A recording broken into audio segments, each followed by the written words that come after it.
8월 15일 화요일 그리스도인과 세상 권세란 제목으로 로마서 13장 1에서 7절의 말씀입니다. 사랑의 하나님 감사합니다. 오늘도 말씀 묵상의 시간을 허락하심에 감사합니다. 이 시간을 통하여서 하나님의 말씀이 들리고 복음이 들리기 원합니다. 말씀대로 믿고 살고 누린 인생이 되게 하시고 이 시간도 우리와 함께하여 주시옵소서. 감사드리옵고 예수님의 거룩하신 이름으로 기도드립니다. 아멘. 본문의 말씀입니다. 각 사람은 위에 있는 권세들에게 복종하라. 권세는 하나님으로부터 나지 않음이 없나니 모든 권세는 다 하나님께서 정하신 바라. 그러므로 권세를 거스르는 자는 하나님의 명을 거스름이니 거스르는 자들은 심판을 자취하리라. 다스리는 자들은 선한 일에 대하여 두려움이 되지 않고 악한 일에 대하여 되나니 내가 권세를 두려워하지 아니하려느냐. 선을 행하라. 그리하면 그에게 칭찬을 받으리라. 그는 하나님의 사역자가 되어 내게 선을 베푸는 자니라. 그러나 내가 악을 행하거든 두려워하라.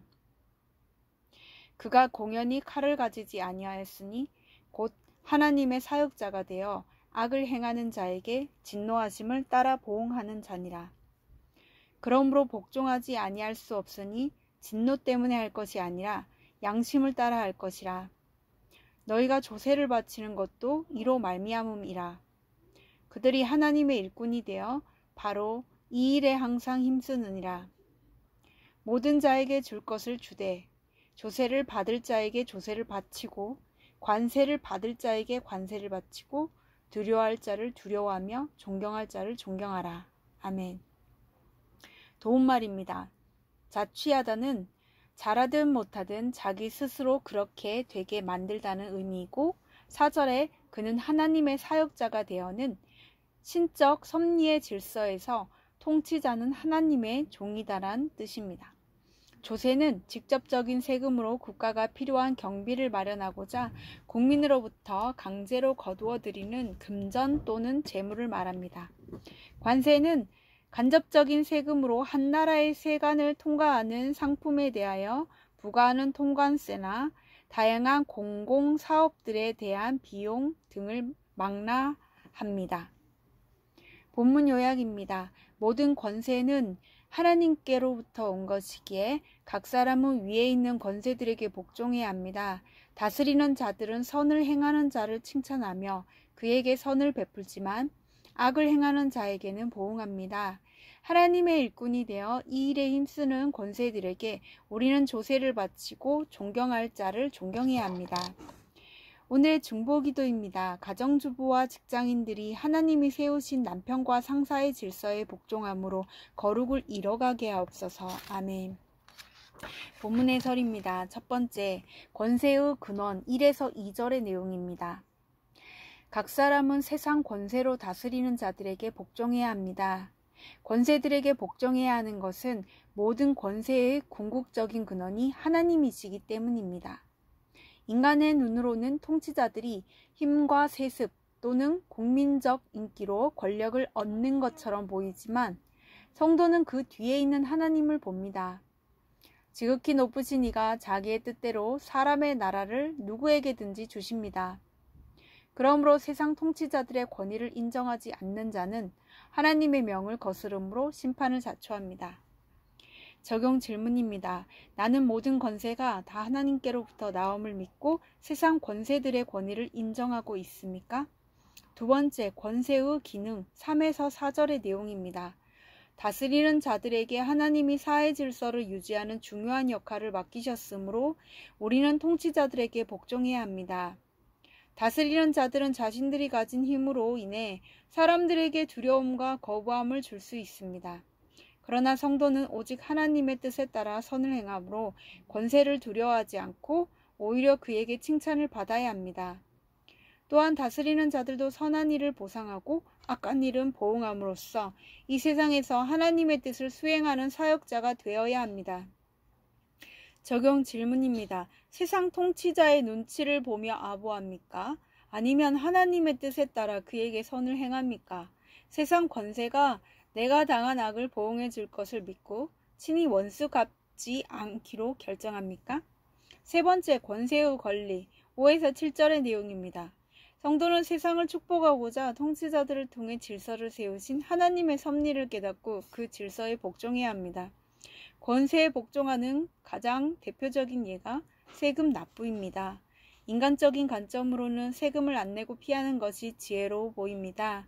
하지만 믿음의 눈으로 보면 세금 납부가 하나님의 일꾼들로 하나님이 맡기신 일에 힘쓰도록 돕는 것이기에 이는 하나님에 대한 성도의 책임입니다. 그러므로 통치자들의 권위를 두려워하고 존경하는 자가 사람들의 존경과 사랑을 받습니다. 적용 질문입니다. 나는 세금을 정직하고 성실히 내고 있습니까? 될 수 있는 대로 세금을 안 내려고 하지는 않습니까? 오늘 기도하기는 강복절인 오늘 모든 권세가 다 하나님께로부터 나온다는 것을 알려주셔서 감사합니다.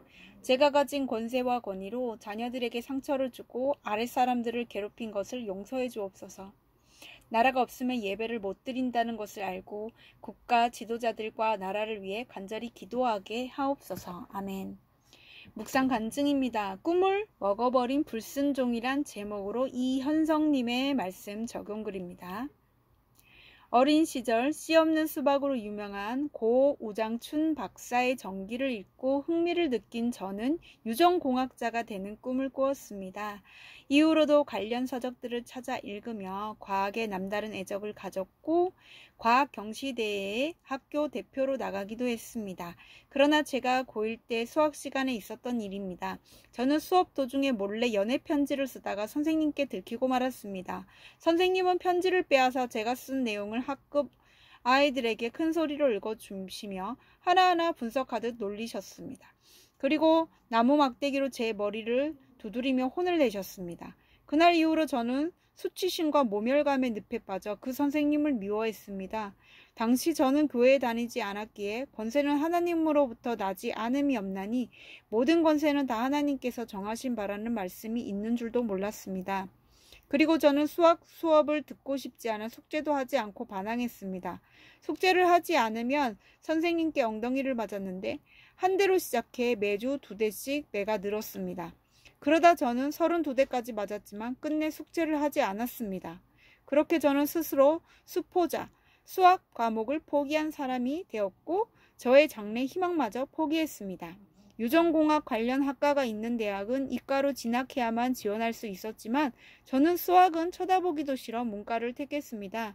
예민했던 사춘기 시절 제게 수치를 준 선생님의 권세를 따르지 않는 것은 저의 양심에 따른 선택이라고 생각했습니다.